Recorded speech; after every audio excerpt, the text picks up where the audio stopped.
Welcome to the greatest show on earth. Last night I cut the light off in my bedroom, hit the switch, was in the bed before the room was dark. This is combat culture. Welcome to the greatest show on earth. This is combat culture. Welcome to the greatest show on earth. I'm so mean I make medicine sick. That's bad. This is combat culture. One.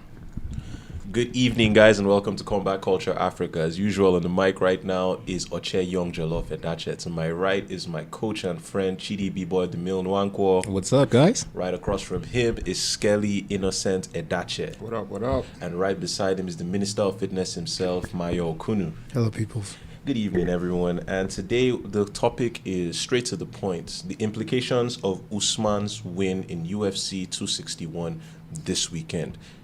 Usman shook the world. No one expected him to knock Jorge Masvidal out in the fashion in which he did.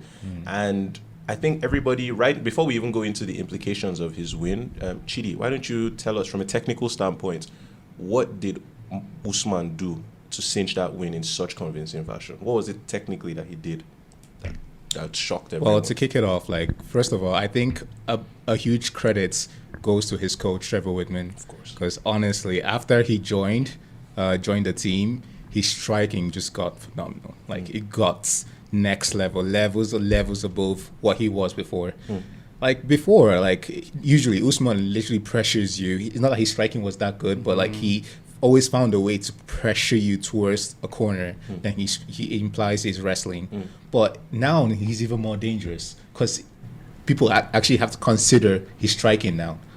Put it in count that, this guy can actually knock me out now. He can put on combinations that actually connect and lead to something else. So a huge part is his coach.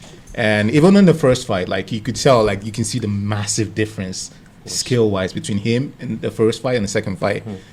The first fight, Masvidal wasn't worried at all about anything he had to throw. He just had to worry about the wrestling, the takedowns. The second fight, Usman didn't really want to wrestle that much, to be honest. He was like, you know what? I'm going to try and beat you in your own game. I'm so confident right now in my striking that I'm going to challenge you in it. That's what I saw. So his footwork was good. His striking was good. But even at that, there was some times where I felt like he overextended himself. At the end of the first round, right? Even in the first round as well. Yeah, mid-first round, there was sometimes I felt like he reached too much with the punches. If Masvidal was aware enough, he would have actually caught him and done some damage. Some of his punches were wild. Yeah. But again, he kept his composure. He took some advice he gave to Francis Ngannou. Just calm down, take your time, and you get the knockout. So that's what he did really well. He kept his composure. He stuck to the basics. I can't stress this enough. Always stick to the basics. Always have that in mind. They're there for a reason. They always work. And that was just it. That was simply a 1-2, basically a fake jab into a cross as well. Straight rocket cross. For that matter. Missile of a That's what I described in one of my groups. A guided missile to his jaw. That punch actually reminds me of the Wildman fight. Ruiz. It's the sweat. Yeah. And Wilder throws his two the exact same way. He throws his entire body. The whole weight as well.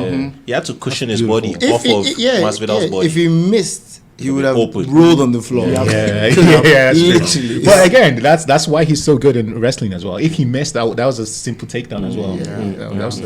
It's really interesting how these guys that are specialists in one thing become so good at it that it negates one part of the other person's game plan. Nobody wrestles Usman because he's such a good wrestler. Exactly. So now if his striking elevates, he just puts everybody in a bad spot because what are you going to do? Something I noticed was how much Masvidal was biting on his feints. He was giving so many big reactions to little movements, and they were herky-jerky. So I was like, this guy isn't relaxed. That was the first thing I said when I saw it. He's too tense. But another thing, again, coming to that is that you could see that Masvidal didn't actually respect his striking at all. Really? His hands were down. He was still landing. Usman was still landing. There's some good punches as well. His hands were down the entire time. And Masvidal said it. He said he wasn't coming into this fight expecting to get to have to wrestle to have to strike with Usman. He had worked on was to improve his wrestling to negate all of Usman's attacks. For 5 rounds. That was his whole training camp. Well, Usman brought the bombs, man. That's crazy. But it always happens. The same thing that happened with Khabib and Conor. Yeah. When you're there expecting the wrestling, the strikes that come at you just get you by surprise, and that's why I was able to hit Conor so hard and get him to rock back. Massive props to Masvidal though. The one time he was taken down, he did really well on his back. I mean, that's what he's been working on. That was textbook. That's what he's been working on. Got to the cage real fast. Textbook. That's Struck what he's been from the working bottom. on. Yeah. Really, really good. And one more thing to add was the reason he got taken down was because he threw a flying knee right. because Usman had been changing levels. That's right. He changed levels like 3 times and Masvidal threw a knee up just to. Those jabs to the body that didn't really look like much, but it hurts. Usman Over kept time. doing them over time, and Masvidal started reacting to them. Of course, So, of course. yeah. Okay, all right. So Skelly, why don't you tell us what this win for Usman does to the welterweights picture? That entire top 8 of that division, where does it stand now? It's actually kind of settled if you look at it. Like, obviously Usman is like a villain at this point. Like, he's the boss at the end of the video game, and in that suit afterwards, he looks like it. You know, looks like Kingpin. This is a problem. But almost everyone has their dance partner set. I think, as far as the title picture goes, Colby, you kind of have to forget about Jorge Masvidal. That's it. I think he's entering the twilight of his career, and for him, remarkable things will have to happen for him to get consideration for another title shot. So, obviously, Dana White has already said it's Colby Covington versus Kamaru Usman. Next, we'll probably look for that. And just one thing to point out, another reason why Kamaru is so scary is that for a lot of fighters, and you might speculate the same thing about Zhang Weili. When they collect damage, it hurts them. Kamaru is not collecting damage. These people are. He's not coming out of these fights, with a busted. He's not. Sure. So good for him. They might turn this around in 3 or 4 months for the Colby Covington fight. So that's it. I don't think he wants that fight right now. I don't know why I'm not interested in that either. I'm not either, but I just want to see something else, something new. But then no one else. they want To be honest, he actually won that first fight convincingly. But finished him. But it counts. I don't know why. Wonder Boy. I love Wonder Boy. Yeah, same. And I also recognize, I think he's 38 now. 37, I think. 37, 38, something like that. He's also getting towards the end. His window is closing. But I just feel like especially with the matchmaker model, and with everything that happened in 2020, they're looking for how to make money. Looking for how to make money, and Colby's mouth sells more than Wonder Boy's friendliness. I was happy. I was happy true. to see him there yesterday. Colby. Yeah. Oh yeah. I was happy to see him. Like the moment I saw him, I was like, "Oh, the villain is back." He's been trying so much shit as well. Did you post a picture of with Masvidal's like ex-girlfriend, ex-wife? I Was don't that know. Mrs. Masvidal? I didn't even pay attention. Probably to paid that. our money. He has money. I hope it wasn't his mom. I wonder what That's his- just cool. So That's messed just- up. Anyway, let me- All let right. me So keep quiet. you said Colby on number 2. Yeah. So Colby's gonna get the next shot, and then Leon Edwards is in a strange position. Like Gilbert Burns has already lost to Kamaru, so he's fighting Wonder Boy. Everybody's lost to Kamaru, I apart think- from Wonder Boy. Yeah, I think if Wonder Boy wins that And fight, Edwards. I think he gets yeah, next. With depending on what happens with the Kamaru and Colby fight.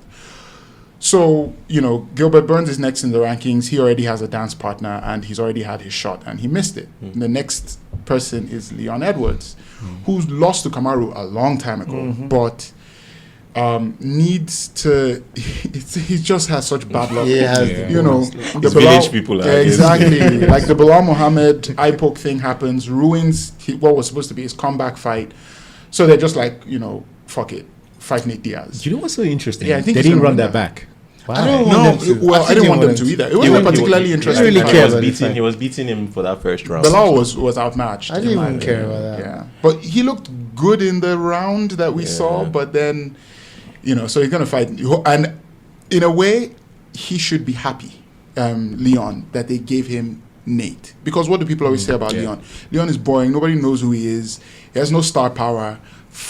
all right, so let's give him one of the biggest stars in the UFC. yeah. Go fight Nate. And, if you can... I like that fight. I like that fight. If you can promote it, if you can, and then it's going to be dynamite in the ring. Sorry, in the cage. They're going to beat Nate. It will be Nate. I don't like saying this, but I feel like I don't want to even say it, but I feel like he's a gatekeeper. Say it. Yeah, but it's true. It is what it is. It's what it is. It's not that It good. is what it is. And then Nick is definitely always the one I prefer. yeah. And and then after that you're in your Michael Chiesa. You know what? Let's leave those guys out, right? yeah. One more question. Sent What Nick Diaz was at the event yesterday. yeah. What do you think his presence on the welterweight division and his desire to fight? Do you think it has any effect? Are there any interesting fights that can be made? Does Greg Hardy come out? Mike Hardy. Is it his name? The analyst guy that got fired. Dan Hardy. Dan Hardy. yeah. Do you see them doing a rematch? Does it make? You know who comes to mind for me when I think about who Nick Diaz can fight? It's Robbie Lawler. Like old guys, I think he's in that old guy group now. I don't know how old he is now, 36, 37, something like that. But he wears his damage like. You hear him talk. We don't. Up, man.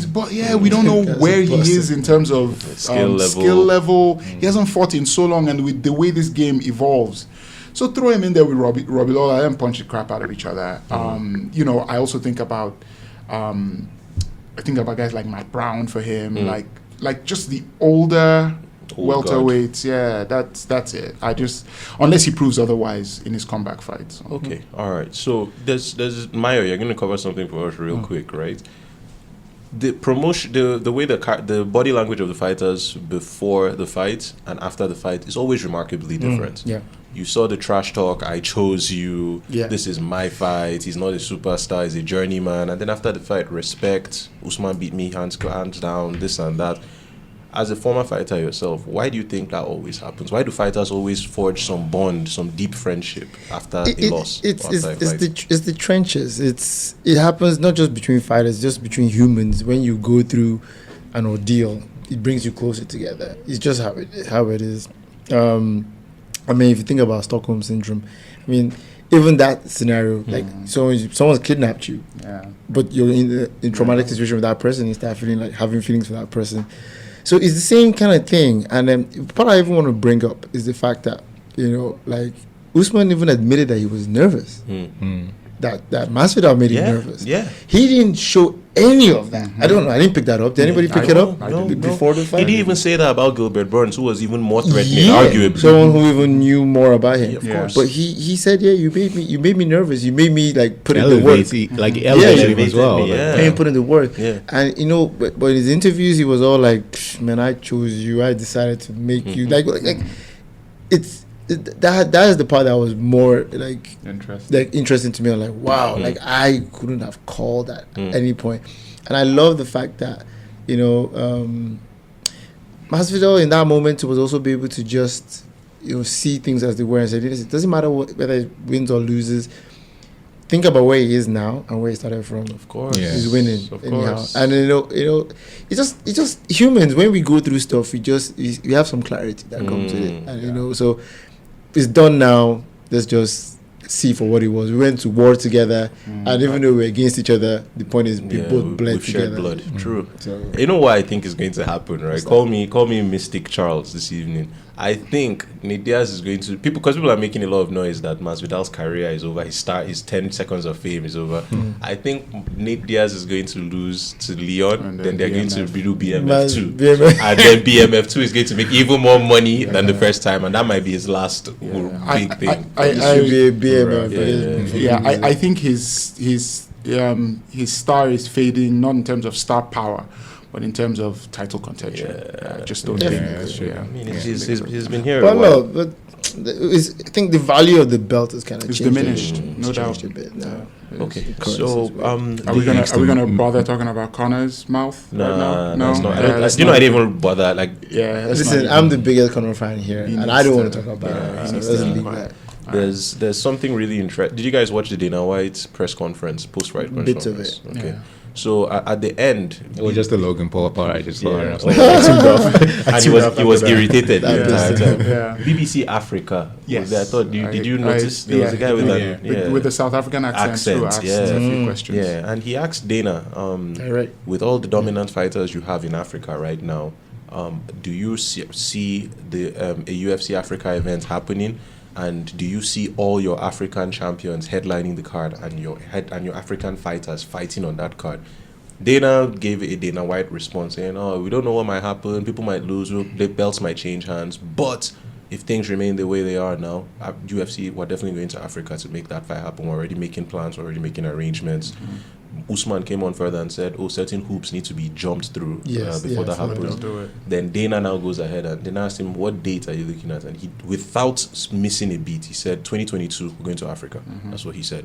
So what do you guys think about that? That's our open discussion with you. I think it would have been 2021 if not for this pandemic. Sure. South Africa is... Timing wise, I Yeah. want us to just remove our minds from it being in Nigeria. Yeah, Yeah, definitely, of course. yeah. Because It's not going to be in Cameroon either. Of course not. South Africa. It's South Africa. Yeah. It makes too much sense. It's the most advanced country in sub-Saharan Africa. Yep, They have yep. the facilities. They have Yep. absolutely. They have everything. Everything's South Africa there. hosted a World Cup. And then it's You know. and then it's beautiful. Yes. Because they probably most likely do it in Cape Town. Yes. Funny It's enough, they have beautiful. more fans. Yeah. Hotels will be sold out. Sold out. Yeah. You know the And standard we're of gonna be hotels. there. Yeah, all that. definitely, man. Absolutely. Definitely. So yeah. You still going to Cape Town this so. year?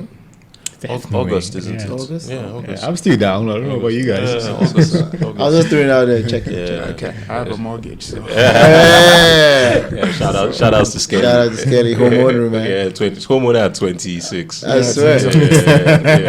And Lying shout to each other. outs to Usman. He made me 10,000 naira yesterday. That's Oh, right. yeah. Zero on you next time we go Yeah, out. man. Yuri bet against. Masvidal. Usman, really? Yeah, Wow. yeah.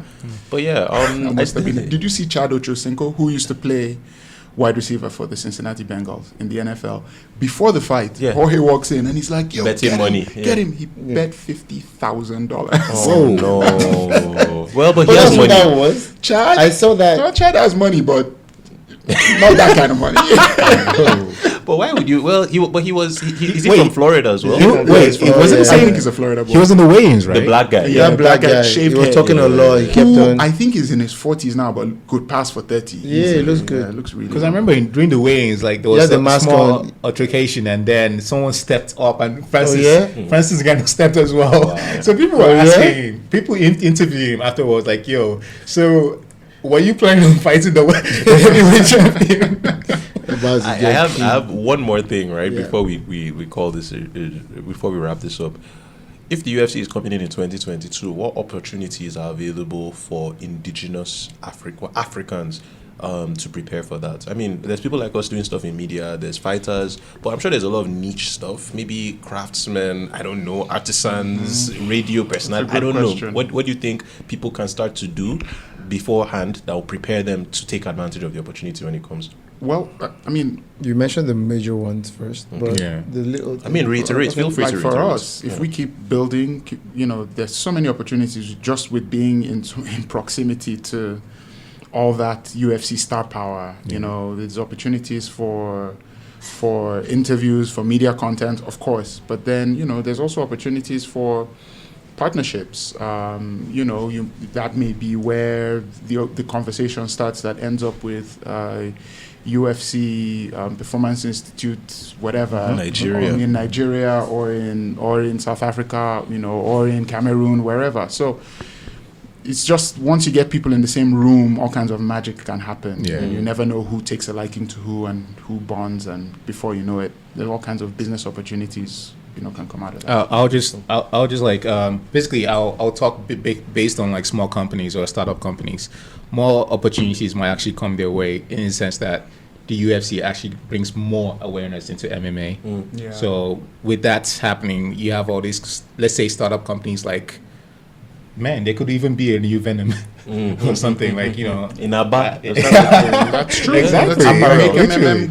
Make Make gears and stuff. Yeah, Yeah. make I'm sure gloves. Mayo has a connect that will make that happen. Yeah. He already does. 100%. He already does, sure. And then So people need to start thinking ahead, start thinking and then big as well. Even from a one of the things that somebody, I can't remember who it was, and I'm really sorry about that, mentioned in response to one of our Instagram posts was that there's no money in the sport. And Swag also- Daddy. Swag Daddy. That's right. Swag Daddy. He's really consistent. Across all combat Massive sports. shout outs to you, Swag Daddy. Yeah, He it's apparently cool, practiced capoeira. He that's commented on that amazing. capoeira. Was it the post. one that gave you that info? Of course. Yeah. No. The that info one you is found just that my I random. was so impressed about Yeah, that. man. I'm an impressive guy. Yes, man. Oh, you mean like the origin of capoeira? Yeah. I had no idea it was Booking it. me, shout out to her as well. She's been saying that for a long time. Yeah. Oh, yeah? Okay. Yeah. Interesting. But anyway, the point he was making was that there's very little money in mixed martial arts in Nigeria, and also there's the problem of it's not licensed. So there's a boxing licensing, Yeah. but we don't have one for mixed martial arts. But it just helps chip away at that validation of recognition thing. If there's a big event in South Africa, you have Nigerians winning belts up and down, even though we already have the belts, but it's the kind of thing that you can use to convince, these old sclerotic men that run things in Nigeria that this is worth doing. And you can also much more easily attract investment. I want to say something as well. Great that you brought that point up, but we also actually been a bit too hard on ourselves. Because I was in the UK for so long, and up until 2014 when I came back, there was still no real regulatory body for MMA in the UK. that's true. In the True. UK. True. So we're chatting about it here. Like, see, it can exist. It can be organized. I mean, the council will step in sometimes. So if you want to do a show, the council needs to know. Some parts of the council will say no cages allowed, only boxing rings. So there's people that keep their eyes on stuff, but there was no MMA body. But this is the reason why I think that's really important.